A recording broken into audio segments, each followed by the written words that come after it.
usa ka babaeng mananapaw. Si Maria, kung imong tanaw niyang background, nagbaligya siyang dungog. Pero sa diha nga naluwas siya, giluwasan ni Kristo, giingnan siya ni Kristo sa verse 12, lakaw na og ayaw na pagpakasala. Ang buti pasabot, mga higala, ang tinuod nga naluwas, maglikay sa pagpakasala. Dili kay magpractice kanunay sa pagpakasala. Unang usahay, mga higala, maunay kalainan ako tali sa mga baptist nga inyong nadunggan nga nahimong bayas sa kaluwasan nga ilang giyaw-yaw. Ilang maning gamiton gihapon. Mangugat maganing uban nila nga dili gyud sa buhat. Bitaw pero nahimong one-sided mo eh.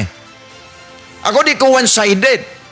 Ang tinuod nga naluwas, maoy number 1 nga magdumot ug makig-away sa sala, dili makighigala sa sala, mga higala. That is the real, that is the, what we call, that is the right understanding about soteriology or salvation. Maunay tinuod nga pagkasabot nato sa kaluwasan.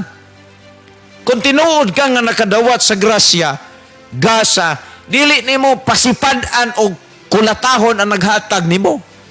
Verse number 9. Ingon siya, busa walay makapasigarbo nini sanglit, dili man kinibunga sa inyong paningkamot.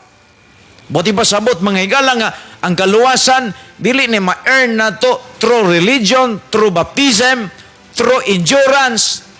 Kini, ma-earn ta ni through accepting the Lord Jesus Christ, our personal Savior. His sacrifice on the cross of Calvary, that is sufficient for our sins, my friend. Ang iyahang mga sakripyo sa krus Kalbaryo, supisyente kayo sa ato ang mga sala. Una, kung nakadawat ka sa kaluwasan, dili ka may mong abusado, kay wa po'y nakadawat sa kaluwasan nga nagpasipala sa naghatag, mga higala. So muna ang ato ang sakto nga pagsabot, mga higala, sa kaluwasan. Verse number 10. Matod pa, mga higala, mga binuhat kita sa Dios, o gibuhat kita niya diha kang Kristo Jesus. Unsay purpose? Unsay hinungdan nga nung gitagaan ka sa salvation? Aron magabuhat kita sa maayo, nga maoy iyang tuyo alang ka nato. Sus kanindo tada mo din gitagaan kag kaluwasan para magbinutan.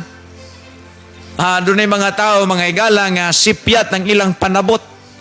Muangkon nga sila luwas, pero ang ilang kaluwasan gigamit nila sa binuang og tinonto nga mga binuhatan. O kini ba tinuod mga kaluwasan? Dili. Kay ang tinuod nga kaluwasan muhatag man sa katao sa pagkabuutan. Di na ka maniswingling, di na ka manistorsion, dili ka extortioner, dili ka gambling, dili ka sugarol. Mao na ang nature sa tinuod nga luwas. Di ka palahubog. Kung tinuod ka nga naluwas, nakabaton sa kaluwasan, dili ka immorality, dili ka immoral. Kontento na ka sa imong asawa, di na ka mangita pa diha. Kung tinuod kang followers ni Kristo, kung tinuod kang nagtuo ni Kristo, kung tinuod nga si Kristo, naa si mong kasing-kasing, kining mga butanga, imuning isalikway, mga higala. Og dunay bag-ong kinabuhi nga itisok sa balaan nga Espiritu Santo sa kinabuhi nimo para nga ikaw mahimong buotan og mahimong abider ka sa Word of God. Ingon siya. Ingon pa, mga higala, mga binuhat kita sa Dios o gibuhat kita diha kang Kristo Jesus, unsay purpose? Aron